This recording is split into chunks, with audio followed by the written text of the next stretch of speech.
Hi guys, ಎಲ್ರಿಗೂ ನಮಸ್ಕಾರ. So IPL 2025 ಭರ್ಜರಿ ಆರಂಭ ಆಗಿದೆ ಆ್ಯಂಡ್ ವೀಕೆಂಡ್ ಕೂಡ ಕಳೆದಿದೆ ಆ್ಯಂಡ್ ಇವಾಗ ವೀಕ್ ಡೇಸ್ ನಡೀತಾ ಇದೆ ಆ್ಯಂಡ್ ವೀಕ್ ಡೇಸ್ ರೈವಲ್ರಿಗಳು ಮ್ಯಾಚಸ್ಗಳು ಬರ್ತಾ ಹೋಗುತ್ತೆ ಇವತ್ತು. ಆ್ಯಂಡ್ ನಿನ್ನೆಯ ಒಂದು ಮಧ್ಯಾಹ್ನದ ಪಂದ್ಯದ ಬಗ್ಗೆ ಆಲ್ರೆಡಿ ಮಾತಾಡಿದ್ದೀನಿ. ಯಾರಾದರೂ ವಿಡಿಯೋ ನೋಡಿಲ್ಲ ಅಂದರೆ ಬಿಟ್ಟು ಹೋಗಿ ಚಾನಲಲ್ಲಿ ಇದೆ ವಿಡಿಯೋ ನೋಡಿ.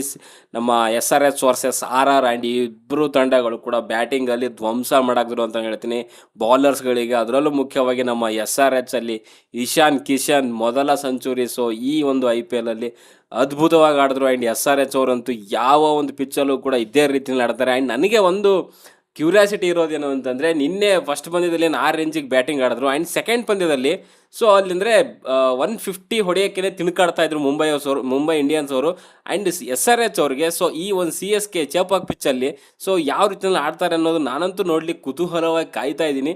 ಸೊ ಆ ದಿನ ಇನ್ನೇನು ಕೆಲವೇ ದಿವಸಗಳಲ್ಲಿ ಬರುತ್ತೆ. ಸೊ ಅವಾಗ ನೋಡೋಣ CSK ಒಂದು ಆ ಚೇಪಾಕ್ ಕೋಟೆನಲ್ಲಿ ಯಾವ ರೀತಿಯಲ್ಲಿ SRH ಬ್ಯಾಟರ್ಸ್ಗಳು ಬ್ಯಾಟಿಂಗ್ ಆಡ್ತಾರೆ ಆ್ಯಂಡ್ ಸ್ಕೋರ್ ಏನೇನಾಗಿರುತ್ತೆ ಅಂತ. ಓಕೆ, ಸೊ ನಿನ್ನೆ ಫಸ್ಟ್ ಪಂದ್ಯದ ಬಗ್ಗೆ ಆಲ್ರೆಡಿ ಮಾತಾಡಿದ್ದೀನಿ, ವಿಡಿಯೋ ಚಾನಲ್ ಇದೆ. ಸೊ ಅದ್ರ ಬಗ್ಗೆ ರಿವ್ಯೂ ಆಲ್ರೆಡಿ ನೋಡಿರೋದು ಅನ್ಕೊಂತೀನಿ. ನೋಡಿಲ್ಲ ಅಂದರೆ ದಯವಿಟ್ಟು ಹೋಗಿ ನೋಡಿ. ಆ್ಯಂಡ್ ಎರಡನೇ ಪಂದ್ಯದ ಬಗ್ಗೆ ಮಾತಾಡ್ತಾ ಇದ್ದೀನಿ, Chennai super king versus Mumbai Indians. ಎರಡೂ ತಂಡಗಳು ಕೂಡ 5 ಟ್ರೋಫಿಗಳನ್ನು ಗೆದ್ದು ಸೊ ಒಂದು IPL ಹಿಸ್ಟ್ರಿನಲ್ಲಿ ಒಂದು ಸ್ಟ್ರಾಂಗ್ ತಂಡಗಳು ಅಂತ ಪ್ರೂವ್ ಮಾಡ್ಕೊಂಡಿದ್ದಾವೆ ಎರಡೂ ತಂಡಗಳು ಕೂಡ. ಆ್ಯಂಡ್ ಆ ಎರಡೂ ತಂಡಗಳ ಮಧ್ಯೆ ನಿನ್ನೆ ಓಪನಿಂಗ್ ಅಂತಲ್ಲ, ಆ್ಯಕ್ಚುಲಿ 3ನೇ ಮ್ಯಾಚು ನಡೀತಾ ಇತ್ತು. ಅದು ಚೆನ್ನೈನ ಚೇಪಾಕ್ ಸ್ಟೇಡಿಯಮಲ್ಲಿ. ಆ್ಯಂಡ್ ಟಾಸ್ ಗೆದ್ದು ಸೊ ಚೆನ್ನೈ ಸೂಪರ್ ಕಿಂಗ್ಸ್ ತಂಡದ ನಾಯಕ ಋತುರಾಜ್ ಗಾಯಕ್ವಾಡ್ ಅವರು ಸೊ ಮುಂಬೈ ಇಂಡಿಯನ್ಸ್ ತಂಡನ ಬ್ಯಾಟಿಂಗ್ಗೆ ಇಳಿಸ್ತಾರೆ. ಆ್ಯಂಡ್ ಬ್ಯಾಟಿಂಗ್ ಇಳಿಸಿದೇ ತಡ ಸೊ ಫಸ್ಟ್ ಓವರಲ್ಲಿನೇ ಸೊ ನಮ್ಮ ಖಲೀಲ್ ಅಹ್ಮದ್ ಅವರ ಬೌಲಿಂಗಲ್ಲಿ ಸೊ ರೋಹಿತ್ ಶರ್ಮಾ ಅವರು ಔಟ್ ಆಗ್ತಾರೆ. ಆ್ಯಂಡ್ ಅಂದರೆ 3 ಬಾಲ್ ಆಡ್ತಾರೆ. ಸೊ 4ನೇ ಬಾಲಲ್ಲಿ ಸೊ ಅಲ್ಲಿ ಶಿವಮ್ ದೂಬೆ ಅವರಿಗೆ ಖಲೀಲ್ ಅಹ್ಮದ್ ಅವ್ರ ಬೌಲಿಂಗಲ್ಲಿ ಕ್ಯಾಚ್ ಕೊಟ್ಟು ಔಟ್ ಆಗ್ತಾರೆ. ಆ್ಯಂಡ್ ಚಾಂಪಿಯನ್ಸ್ ಟ್ರೋಫಿನಲ್ಲಿ ಯಾವ ರೇಂಜಿಗೆ ಬ್ಯಾಟಿಂಗ್ ಆಡಿದ್ರು ಸೊ ಆ ಒಂದು ಬ್ಯಾಟಿಂಗ್ ಇಲ್ಲಿ ನೋಡಲಿಕ್ಕೆ ಸಿಗಲಿಲ್ಲ ಮುಂಬೈ ಇಂಡಿಯನ್ಸ್ ಫ್ಯಾನ್ಗಳಿಗೆ ಅಂತಲೇ ಹೇಳ್ತೀನಿ.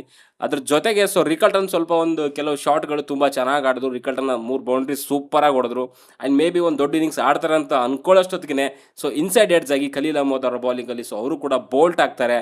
ಆ್ಯಂಡ್ ನೆಕ್ಸ್ಟ್ ಬಂದಂಥದ್ದು Will Jacks and Suryakumar Yadav ಇಬ್ಬರು ಜೋಡಿ ಆಗ್ತಾರೆ. ಆ್ಯಂಡ್ ವಿಲ್ ಜಾಕು ಅಷ್ಟೇ ನಮ್ಮ ಒಂದು RCB ಹುಡುಗ.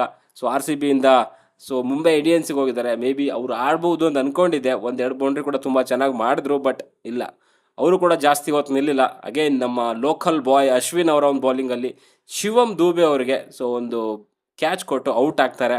ಆ್ಯಂಡ್ ಅದಾದಮೇಲೆ ಜೊತೆ ಆಗಿದ್ದಂಥದ್ದು ಸೂರ್ಯಕುಮಾರ್ ಯಾದವ್ ಆ್ಯಂಡ್ ತಿಲಕ್ ವರ್ಮಾ ಇಬ್ಬರು ಕೂಡ ತುಂಬ ಚೆನ್ನಾಗಿ ಆಡಿದ್ರು. 3 ವಿಕೆಟ್ ಹೋದರೂ ಕೂಡ ಬಟ್ ಎಲ್ಲೂ ಕೂಡ ಅವರು ರನ್ ಗತಿನ ಕೆಳಗಡೆ ಹೋಗಕ್ಕೆ ಬಿಡಲೇ ಇಲ್ಲ. ಸೊ ಶಾಟ್ಗಳು ಎಲ್ಲೆಲ್ಲಿ ಲೂಸ್ ಬಾಲ್ ಸಿಗುತ್ತೆ ಚೆನ್ನಾಗಿ ಹೊಡಿತಾ ಇದ್ರು. ಆ್ಯಂಡ್ ತಿಲಕ್ ವರ್ಮಾ ಅಂತೂ ರಿವರ್ಸ್ ಸ್ವೀಪಲ್ಲೆಲ್ಲ ಹೊಡೆದೊಡ್ದು ಬಿಸಾಕಿದ್ರು. ಇಬ್ಬರು ಕೂಡ ಅದೇ ಒಂದು ಅಗ್ರೆಷನಲ್ಲಿ ಸಖತ್ತಾಗಿ ಆಡ್ತಾ ಇದ್ರು. ಬಟ್ ಒನ್ ಟೈಮಲ್ಲಿ ಸೊ ಅಲ್ಲಿ ಸೂರ್ಯಕುಮಾರ್ ಯಾದವ್ ಅವರು ಸೊ ಅಂದರೆ ಸ್ಟಂಪ್ ಔಟ್ ಆಗ್ತಾರೆ. ಯಾವ ಮಟ್ಟಿಗೆ ಫಾಸ್ಟಾಗಿ ಮಾಡಿದ್ರು ಅದು ಧೋನಿ ಅವರು ಸ್ಟಂಪ್ ಔಟ್ ಅಂತಂದರೆ ಅದೆಲ್ಲೋ ನೋಡಿದೆ ನಾನು. 0.12 ಸೆಕೆಂಡ್ ಅಂದರೆ 0.12 ಸೆಕೆಂಡ್, 1 ಸೆಕೆಂಡು ಅಲ್ಲ, 0.12 ಸೆಕೆಂಡ್ಸಲ್ಲಿ ಆ ಸ್ಟಂಪಿಂಗ್ ಮಾಡಿರುವಂಥದ್ದು. ಅಷ್ಟು ಲೈಟ್ನಿಂಗ್ ಫಾಸ್ಟಲ್ಲಿರೋವಂಥ ಒಂದು ಸ್ಟಂಪಿಂಗು ಸೊ ಧೋನಿಯವ್ರ ಕಡೆಯಿಂದ. ಆ್ಯಂಡ್ ಅದು ನಮ್ಮ ನೂರ್ ಅಹ್ಮದ್ ಅವರ ಒಂದು ಬೌಲಿಂಗಲ್ಲಿ ಸಿಕ್ತು ನೋಡಲಿಕ್ಕೆ. ಆ್ಯಂಡ್ ಅದ್ಭುತವಾದಂಥ ಸ್ಟಂಪಿಂಗ್ ಅಂತಲೇ ಹೇಳ್ತೀನಿ. 29 ರನ್ಸ್ ಇನ್ 26 ಬಾಲಲ್ಲಿ 2 ಬೌಂಡ್ರಿ 1 ಸಿಕ್ಸರು. ಸೊ ಅಲ್ಲಿ ಕ್ಯಾಪ್ಟನ್ ಸೂರ್ಯಕುಮಾರ್ ಯಾದವ್ ಅವರು ಸೊ ಔಟ್ ಆಗ್ತಾರೆ. ಆ್ಯಂಡ್ ನೆಕ್ಸ್ಟ್ ಬಂದಂಥ ರಾಬಿನ್ ಮಿನ್ಸ್. ಸೊ ಅವರು ಕೂಡ ಜಾಸ್ತಿ ಹೊತ್ತು ನಿಲ್ಲಲ್ಲ. ಬಟ್ ಅದಕ್ಕಿಂತ ಮುಂಚೆ ತಿಲಕ್ ವರ್ಮಾ ಅವರು ಕೂಡ ಅಷ್ಟೇ ಸೊ ಅವರು ಕೂಡ ಸೊ ಔಟ್ ಆಗ್ತಾರೆ. ಅವರು ಅಂದರೆ ನೂರ್ ಅಹ್ಮದ್ ಅವರೊಂದು ಬೌಲಿಂಗಲ್ಲಿ LBW ಆಗಿ ತಿಲಕ್ ವರ್ಮಾ ಕೂಡ ಔಟ್ ಆಗ್ತಾರೆ. ಆ್ಯಂಡ್ ಸೊ ಈ ಮುಂಬೈ ಇಂಡಿಯನ್ಸ್ ತಂಡದಲ್ಲಿ 3 ಹೊಸ ಮುಖಗಳು ಕಾಣಿಸ್ತಾರೆ ನನಗೆ. ಒಂದು ರಾಬಿನ್ ಮಿಂಜು, ಇನ್ನೊಂದು ಸತ್ಯನಾರಾಯಣ ರಾಜು ಅಂತ, ಆ್ಯಂಡ್ ಬೌಲಿಂಗಲ್ಲಿ ಇನ್ನೊಬ್ಬರು ವಿಘ್ನೇಶ್ ಪುತ್ರ. ಅವರು ಕೂಡ 3 ಹೊಸ ಮುಖಗಳು ಕಾಣಿಸ್ತಾ ಇತ್ತು. ನಿಮ್ಗೆ ಗೊತ್ತಿರೋ ಆಲ್ರೆಡಿ ಈ ಒಂದು ಲೈನಪ್ಪಲ್ಲಿ ಸೊ ಹಾರ್ದಿಕ್ ಪಾಂಡ್ಯ ಇರಲಿಲ್ಲ ಆ್ಯಂಡ್ ಬೋಲ್ಟ್ ಕೂಡ ಇರಲಿಲ್ಲ. ಇಲ್ಲಿ ನಾರ್ಮಲಿ ಮೇಲಿಂದನೇ ತಂಡ ನೋಡ್ತಿರ್ಬೇಕಾದ್ರೆ ಸ್ವಲ್ಪ ಸೊ ಎಲ್ಲೋ ಅಷ್ಟು ಸ್ಟ್ರೆಂತ್ ಇಲ್ಲ ಬೌಲಿಂಗಲ್ಲಾದರೂ ಆಗಿರ್ಬೋದು, ಬ್ಯಾಟಿಂಗಲ್ಲಾದರೂ ಆಗಿರ್ಬೋದು ಅಂತ ಅನ್ನಿಸ್ತಾ ಇತ್ತು. ಸೊ ಅದೇ ರೀತಿಯಲ್ಲಿ ಸೊ ಇಲ್ಲಿ ಖಂಡಿತವಾಗಲೂ ಬ್ಯಾಟಿಂಗ್ ಅಂತೂ ಕೊಲ್ಯಾಪ್ಸ್ ಆಗಿತ್ತು. ಓಕೆ, ಸೊ ಅಲ್ಲಿ ಕೆಳಗಡೆ ಬಂದಂಥ ನಮಂದಿರ್ ಆ್ಯಂಡ್ ಸ್ಯಾಂಟ್ನರ್ ಕೂಡ ಒಂದು ಡೀಸೆಂಟ್ ಆಗಿರುವಂಥ ಒಂದು ಸ್ಕೋರ್ನ ತೊಗೊಂಡು ಬಂದರು. ಆ್ಯಂಡ್ ನಮಂದಿರ್ 17 ರನ್ನು 12 ಬಾಲಲ್ಲಿ, ಆ್ಯಂಡ್ ಸ್ಯಾಂಟ್ನರ್ 11 ರನ್ನು 13 ಬಾಲಲ್ಲಿ. ಸೊ ಅವ್ರಿಗೆ ಎಷ್ಟಾಗುತ್ತೆ ಆ ಒಂದು ಮಟ್ಟಿಗೆ ತೊಗೊಂಡು ಬರ್ತಾರೆ. ಬಟ್ ಒಂದು ಟೈಮಲ್ಲಿ ಸೊ 140 ಕೂಡ ದಾಟೋದು ಡೌಟು ಅಂತ ಅನ್ನೋ ಟೈಮಲ್ಲಿ ಸೊ ಇಲ್ಲಿ ದೀಪಕ್ ಚಹರ್ ಬರ್ತಾರೆ. ಆ್ಯಂಡ್ CSK ಪ್ಲೇಯರು ಬ್ಯಾಟಿಂಗಲ್ಲಂತೂ ಧ್ವಂಸ ಮಾಡಿಬಿಟ್ರು ಅವ್ರಿಗೆ ಬೌಲರ್ಸ್ಗಳಿಗೆ.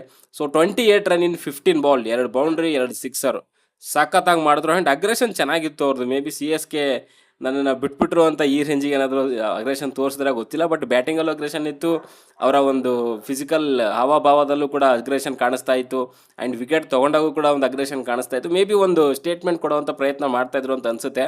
ಬಟ್ ಬ್ಯಾಟಿಂಗಲ್ಲಿ 28 run in 15 ball, almost 190 strike ರೇಟಲ್ಲಿ ಅದ್ಭುತವಾಗಿ ಒಂದು ಒಳ್ಳೆ ಅಂದರೆ ಡೀಸೆಂಟ್ ಸ್ಕೋರ್, ಅಂದರೆ ಕಾಂಪಿಟೇಟಿವ್ ಸ್ಕೋರ್ನ ತೊಗೊಂಡು ಬರೋದಕ್ಕೆ ಸೊ ದೀಪಕ್ ಚಹರ್ ಅವರ ಒಂದು 28 ರನ್ ಇದೆಯಲ್ಲ, ಸೊ ಅದೇ ಕಾರಣ ಅಂತ ನನಗನ್ಸುತ್ತೆ. ಸೊ ಒಂದು 155 ರನ್ನ ಮಾಡ್ತಾರೆ. ಸೊ 20 ಓವರ್ಸಲ್ಲಿ 9 ವಿಕೆಟ್ಸ್ಗಳನ್ನ ಕಳ್ಕೊಂಡು. ಆ್ಯಂಡ್ ಇನ್ ಬೌಲಿಂಗಲ್ಲಿ ಮಾತಾಡೋದಾದರೆ ಸೊ ಖಲೀಲ್ ಅಹ್ಮದ್ ಅವರು 3 ವಿಕೆಟ್ ತೊಗೊತಾರೆ. ಆ್ಯಂಡ್ ನೂರ್ ಅಹ್ಮದ್ 4 ಓವರಲ್ಲಿ 18 run, below 5 economy rate, 4 wicket ತೊಗೊತಾರೆ. ಸೊ ಅದ್ಭುತವಾಗಿ ಬೌಲಿಂಗ್ ಮಾಡಿದ್ರು. ಆ್ಯಂಡ್ ಇದ್ಬಿಟ್ರೆ ಸೊ ರವೀಂದ್ರ ಜಡೇಜಾ ಡೀಸೆಂಟಾಗಿ 3 ಓವರಲ್ಲಿ 21 ರನ್ ಕೊಟ್ಟು ಸೊ ಒಂದು ಅಂದರೆ ವಿಕೆಟೇ ಬಿದ್ದಿಲ್ಲ ಅವರಿಗೆ. ಸೊ ಈ ರೀತಿಯಲ್ಲಿ ಸೊ ಮುಂಬೈ ಇಂಡಿಯನ್ಸ್ ಅವರ ಒಂದು ಬ್ಯಾಟಿಂಗ್ ಫಸ್ಟ್ ಇನ್ನಿಂಗ್ಸ್ ಕಂಪ್ಲೀಟ್ ಆಗುತ್ತೆ. ಆ್ಯಂಡ್ 156 ಒಂದೇನು ಟಾರ್ಗೆಟ್ನ ಸೆಟ್ ಮಾಡ್ತಾರೆ. ಆ್ಯಂಡ್ ಈ ಒಂದು ಚೇಸ್ ಮಾಡಲಿಕ್ಕೆ ಬಂದಂಥದ್ದು. ಸೊ ಅಲ್ಲಿ ಚೆನ್ನೈ ಸೂಪರ್ ಕಿಂಗ್ಸ್ ಅವರು ಒಂದು ಶಾಕಿಂಗ್ ಅಂತಂದರೆ ಸೊ ಇಲ್ಲಿ ರವೀಂದ್ರ ಅವರು ಬರ್ತಾರೆ ಅಂತ ಗೊತ್ತಿತ್ತು ಓಪನಿಂಗ್ ಸ್ಲಾಟಲ್ಲಿ. ಬಟ್ ತ್ರಿಪಾಠಿ ಅವರು ಓಪನಿಂಗ್ ಸ್ಲಾಟ್ ಬರ್ತಾರೆ. ನಾರ್ಮಲಿ ಋತುರಾಜ್ ಗಾಯಕ್ವಾಡ್ ಓಪನ್ ಮಾಡುವಂಥದ್ದು, ಬಟ್ ಇಲ್ಲಿ ತ್ರಿಪಾಠಿ ಅವ್ರನ್ನ ತೊಗೊಂಡು ಬರ್ತಾರೆ ಅಂದರೆ ಇಂಪ್ಯಾಕ್ಟ್ ಆಗಿ. ಬಟ್ ಅವ್ರು ಜಾಸ್ತಿ ಹೊತ್ತು ನಿಲ್ಲಲ್ಲ. ಚಹರ್ ಅವರ ಒಂದು ಬೌಲಿಂಗಲ್ಲಿ ಸೊ ಹಿಂದೆ ಕೀಪರ್ಗೆ ರಿಕಲ್ಟನ್ ಅವರಿಗೆ ಕ್ಯಾಚ್ ಕೊಟ್ಟು ಔಟ್ ಆಗ್ತಾರೆ. ಆ್ಯಂಡ್ ನನಗೆ ಈ ಒಂದು ಮೂವ್ ಸರಿ ಅನ್ನಿಸಲಿಲ್ಲ. ಯಾಕಂದರೆ ಋತುರಾಜ್ ಗಾಯಕ್ವಾಡ್ ನಾರ್ಮಲಿ ಓಪನಿಂಗಲ್ಲಿ ಅದ್ಭುತವಾಗೇ ಮಾಡ್ತಾರೆ. ಬಟ್ ಅವ್ರನ್ನ ಚೇಂಜ್ ಮಾಡಿ ಇಲ್ಲಿ ಅವ್ರು ಒನ್ ಬಂದು ಸೊ ತ್ರಿಪಾಠಿನ ಓಪನರ್ ಕಳಿಸುವಂಥದ್ದು ನನಗೆ ಅಷ್ಟು ಕನ್ವಿನ್ಸಿಂಗ್ ಅಂತ ನಂಗೆ ಅನಿಸಲಿ. ಯಾಕಂದರೆ ತ್ರಿಪಾಠಿ ಅವರು ಒನ್ ಡೇನಲ್ಲಿ ತುಂಬ ಚೆನ್ನಾಗಿ ಆಡ್ತಾರೆ. ಸ್ಪಿನ್ನರ್ಗಳಿಗೆ ಸರಿಯಾಗಿ ಒಂದು ಕ್ಲಾಸ್ ತೊಗೊಳ್ಳೋವಂಥ ಒಂದು ಬ್ಯಾಟಿಂಗ್ ಆಡ್ತಾರೆ ಅವರು. ಬಟ್ ಇಲ್ಲಿ ಮೇ ಬಿ ಏನು ಜಸ್ಟ್ ಒಂದು ಟ್ರೈ ಮಾಡಿದ್ರೆ ಏನು ಅಂತ ಗೊತ್ತಿಲ್ಲ. ಬಟ್ ಅದು ವರ್ಕ್ ಆಗಲಿಲ್ಲ ಅವ್ರಿಗೆ. ಸೊ ಅಗೇನ್ ತ್ರಿಪಾಠಿ ಅವರು ಔಟ್ ಆಗಿದ ತಕ್ಷಣ ಅಲ್ಲಿ ಋತುರಾಜ್ ಗಾಯಕ್ವಾಡ್ ಬರ್ತಾರೆ. ಆ್ಯಂಡ್ ಋತುರಾಜ್ ಗಾಯಕ್ವಾಡ್ ಆ್ಯಂಡ್ ಯಾರು ನಮ್ಮ ರವೀಂದ್ರ ಇಬ್ಬರು ಕೂಡ ಅಷ್ಟೇ ಅದ್ಭುತವಾಗಿ ಆಡ್ತಾರೆ. 11 ರನ್ಗೆ ಒಂದು ವಿಕೆಟ್ ಬೀಳುತ್ತೆ. ಆಮೇಲೆ ಅದಾದಮೇಲೆ 78 ರನ್ ಗಂಟ ಒಂದು ವಿಕೆಟ್ ಬೀಳಲ್ಲ. 10 ರನ್ಸ್ ಪರ್ ಓವರ್ ಅದ್ಭುತವಾಗಿ ಆಡಿದ್ರು ಇಬ್ಬರು ಕೂಡ. ಅದರಲ್ಲೂ ಮುಖ್ಯವಾಗಿ ರವೀಂದ್ರ ಎಂಥ ಟ್ಯಾಲೆಂಟ್ ಗುರು ಮನುಷ್ಯ, ನಿಜವಾಗ್ಲೂ ಒಳ್ಳೆ ಟ್ಯಾಲೆಂಟೆಡ್ ಪ್ಲೇಯರು. ಸೊ ಸಖತ್ತಾಗಿ ಆಡ್ತಾರೆ. ಅದು ಇಂಟರ್ನ್ಯಾಷನಲ್ ಆಗಿರ್ಬೋದು, IPL ಆಗಿರ್ಬೋದು, ಪ್ರತಿ ಡಿಪಾರ್ಟ್ಮೆಂಟಲ್ಲೂ. ಆ್ಯಂಡ್ ಬೌಲಿಂಗ್ ಕೂಡ ಮಾಡ್ತಾರೆ, ಫೀಲ್ಡಿಂಗ್ ಕೂಡ ಚೆನ್ನಾಗಿದೆ. ಒಳ್ಳೆ ಟ್ಯಾಲೆಂಟ್ ಅಂತ ನನಗನ್ಸುತ್ತೆ ರವೀಂದ್ರ. ಸೊ ಪ್ರತಿಯೊಂದು ಟೈಮಲ್ಲೂ ಕೂಡ ಯಾವ ರೀತಿಯಲ್ಲಿ ಆಡಬೇಕು ಅನ್ನೋದು ಕೂಡ ಗೊತ್ತಿದೆ. ಆ್ಯಂಡ್ ಪಂದ್ಯನ ಮುಗಿಸ್ತಾರೆ. ಅಂದರೆ ಸ್ವಲ್ಪ ರನ್ ಹೊಡೆದ್ಬಿಟ್ಟು ಹೋಗುವಂಥ ಕ್ಯಾಂಡಿಡೇಟ್ ಅಲ್ಲ ಅದು. ಸೊ ಲಾಸ್ಟ್ ಎಂಡ್ವರೆಗೂ ಕೂಡ ಇದ್ಕೊಂಡು ಅಂದರೆ ಪಂದ್ಯನ ಮುಗಿಸೋವಂಥ ಪ್ಲೇಯರ್ ರವೀಂದ್ರ ಅದ್ಭುತವಾಗಿ ಆಡಿದ್ರೆ. ಋತುರಾಜ್ ಗಾಯಕ್ವಾಡ್ ಅಂತೂ ಕೇಳಲೇಬೇಡಿ. ಯಾವ ಮಟ್ಟಿಗೆ ಅಂದರೆ ಒಂಥರ ಡಿಫ್ರೆಂಟ್ ಪಿಚ್ಚಲ್ಲೇ ಆಡ್ತಾ ಇದ್ರು ಅವರು. ಯಾಕೆ 200+ ಸ್ಟ್ರೈಕ್ ರೇಟ್ ಇದೆ. ಬೇರೆ ಬ್ಯಾಟ್ಸ್ಮನ್ಗಳು ತಿನ್ಕಾಡ್ತಿದ್ದಾರೆ ಹೊಡೆಯೋಕ್ಕೆ. ಬಟ್ ಋತುರಾಜ್ ಗಾಯಕ್ವಾಡ್ ಬಂದಂಗೆ ಹಾಕ್ಕೊಂಡು ಬಾರ್ಸೋಕ್ಕೆ ಸ್ಟಾರ್ಟ್ ಮಾಡಿಬಿಟ್ರು.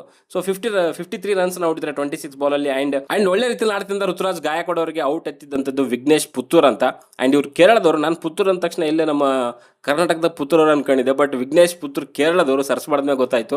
ಬಟ್ ಅವರು ಫಸ್ಟ್ ಡೆಬ್ಯೂ ಮ್ಯಾಚಲ್ಲೇ ಸೊ ಅಲ್ಲಿ ನಮ್ಮ ಋತುರಾಜ್ ಗಾಯಕ್ವಾಡ್ ಅವರಿಗೆ ಔಟ್ ಮಾಡ್ತಾರೆ. ಆ್ಯಂಡ್ ಅದಾದಮೇಲೆ ಬಂದಂಥ ಶಿವಮ್ ದುಬೆ, ದೀಪಕ್ ಕೂಡ ಆ್ಯಂಡ್ ಸ್ಯಾಮ್ ಕರನ್ ಎಲ್ಲರೂ ಕೂಡ ಬಿಗ್ ಶಾಟ್ ಹೊಡೆಯುವಂಥ ಪ್ರಯತ್ನ ಇದ್ರು.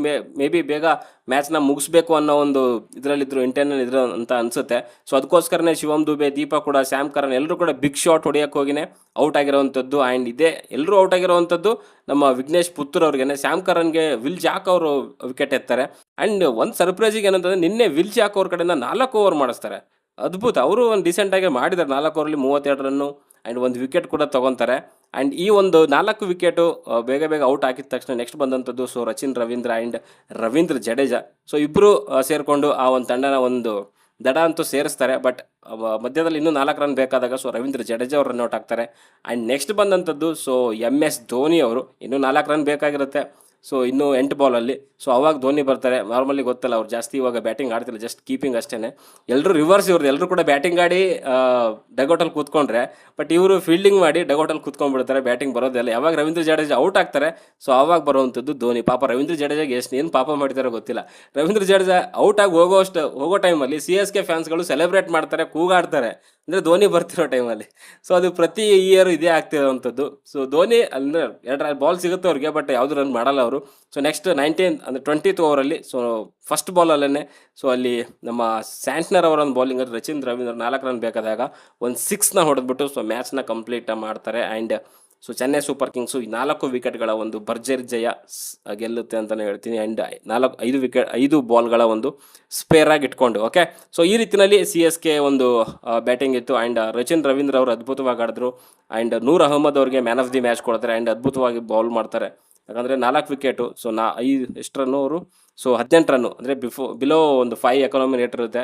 ಸಖತ್ತಾಗಿರುವಂಥ ಒಂದು ಬೌಲ್ ಮಾಡಿದ್ರು. ಆ್ಯಂಡ್ ಖಂಡಿತವಾಗ್ಲೂ ಮತ್ತೆ ಮುಂಬೈ ಇಂಡಿಯನ್ಸ್ ಅವರು ಫಸ್ಟ್ ಮ್ಯಾಚಲ್ಲೇ ಸೋತಿದ್ದಾರೆ. ಆ್ಯಂಡ್ ಚೆನ್ನೈ ಅವರು ತಮ್ಮ ಒಂದು ಭದ್ರಕೋಟೆನಲ್ಲಿ ಗೆಲುವಿನ ಒಂದು ನಾಗಾಲೋಟನ ಮುಂದುವರೆಸಿದ್ದಾರೆ ಅಂತಲೇ ಹೇಳ್ತೀನಿ. ಆ್ಯಂಡ್ ಎಮ್ ಐ ಅವರಿಗೆ ಏನಾಗಿದೆ ಗೊತ್ತಿಲ್ಲ, ಯಾಕಂದರೆ ಯಾವ ಒಂದು ಸೀಸನ್ ತೊಗೊಳ್ಳಿ ಆಲ್ಮೋಸ್ಟ್ ಒಂದು 4-5 ವರ್ಷದಿಂದ ಅವರು ಫಸ್ಟ್ ಮ್ಯಾಚ್ ಗೆದ್ದೇ ಅಲ್ಲ ಅವರು.